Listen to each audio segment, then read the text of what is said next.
Tonight, first look at the new home of the Texas Rangers. Texas Live celebrated its grand opening, and our Bradley Blackburn got to check it out. It is Texas Live time in Texas. Day one, the home crowd is excited. It's first base for a brand new entertainment district in Arlington. Today, two icons on hand to open their namesake restaurants. I hope the customer likes, the people that come like the pizza. That's the most important thing. But yeah, I hope to get out here a lot. I certainly will, during the sports season, during the football season when I'm out here doing games. There was a rush of last-minute work on the new facility located between AT&T Stadium, Globe Life Park, and the new Rangers ballpark under construction.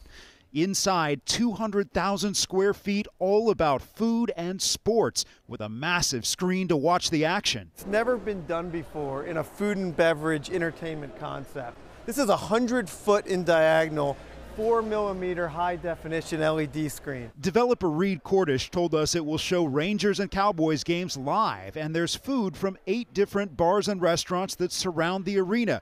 There'll be programming here every day of the year. The hope is that people come here not just on game days. Texas Live will be vibrant 365 days a year. Starting next year, a Lowe's hotel will open. Texas Live adds more than 1,000 permanent jobs to Arlington, and city leaders hope a big economic impact. The tourism dollar is phenomenal. We're drawing about 14 million people a year.